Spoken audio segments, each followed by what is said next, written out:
there, Jo Fitzgerald here, Tiny Sponges, and this is another video in my mini series about mark making. For those of you that don't know what mark making is, it's a really important development stage. It's kind of the stage that your children get to before they start actually forming letters and solid lines and shapes, and it's kind of marks that they make in the sand, with paint, with brushes, with their fingers, any marks that they make, and it's all learning how to use your fine motor skills, things like your fingers, and your gross motor skills like your arms, and all of these muscles are getting coordinated to getting you ready to start writing. So it's a really important stage, and it's really important to make it fun, because we want to get our children turned on to learning, and we want them to enjoy it, and it's a really, really, really fun thing to do. So this is one of my favourites. They're all my favourites, otherwise I wouldn't be doing this. And this is, I call Scratch It and Sniff It.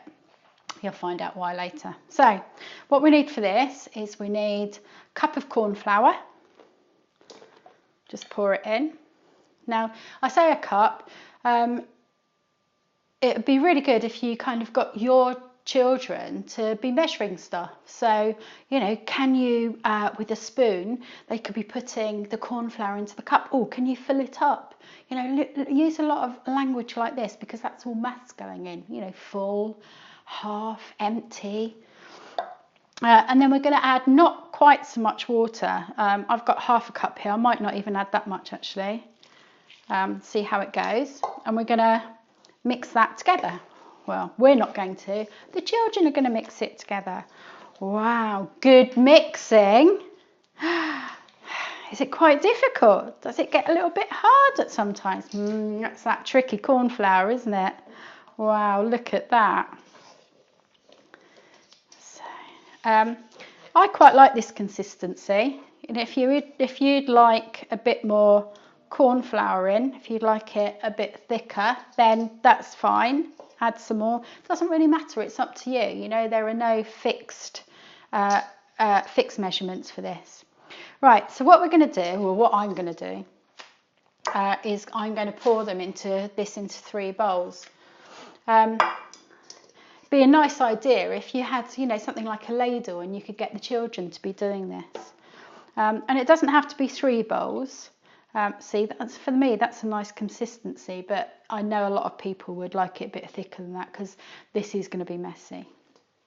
So you don't just need 3 bowls. You could have smaller amounts or larger amounts, and, you could have a range of colours and stuff. I'm going to use, what colour is this? Shall we see? Can you tip it in? Well, we only need a drop. Can you do that? Wow, look at that. Would you like to mix it for me? Thank you. Wow, that's it. Mix it round. Stir. Wow, can you see what colour that is? Yeah, you're right. It's yellow, isn't it? It's yellow like a banana. Wow. So what you're going to do is you're going to add whatever colours you want, and the colours can be as strong as you want. That's absolutely fine. I've got a blue here. It doesn't matter. It's up to you. You can mix colours, so do a little bit of red and blue, make it purple. Totally up to you. For me, the liquid colours work a little bit better here. The gel colours are really good for other things, but I like the liquid colours. And I've got a range of smells here as well. So I've got vanilla. We all love vanilla. This is essence. It's really cheap at the shops. I think that was £1. I've got some Sicilian lemon.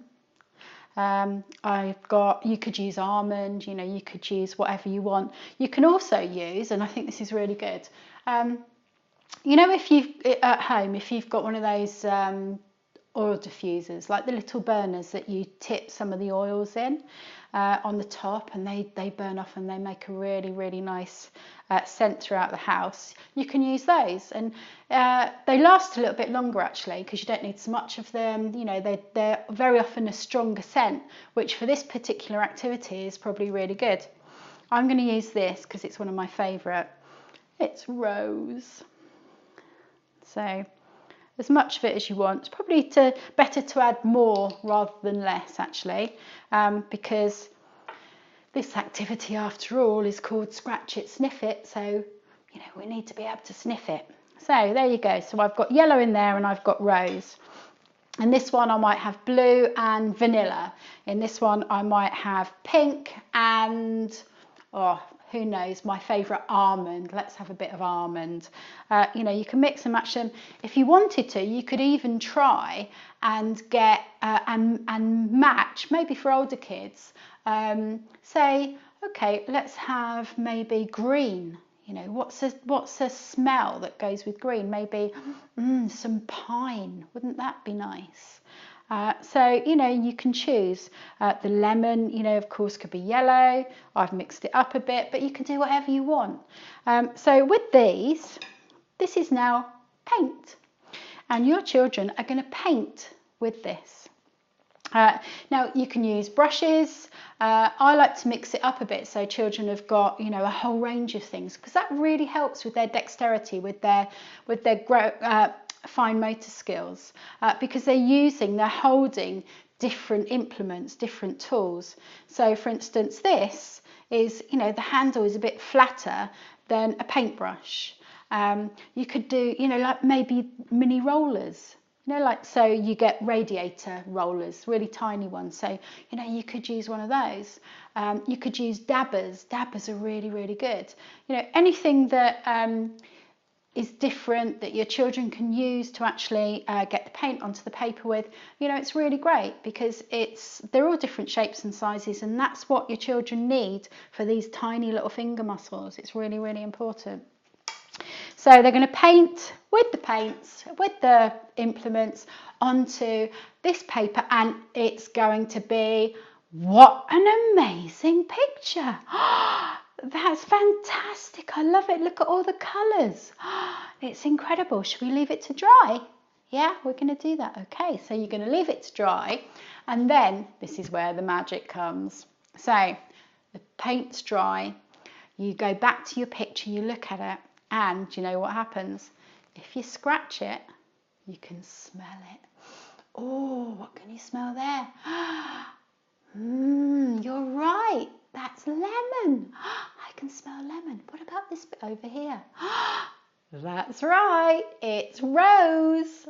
Oh, how amazing.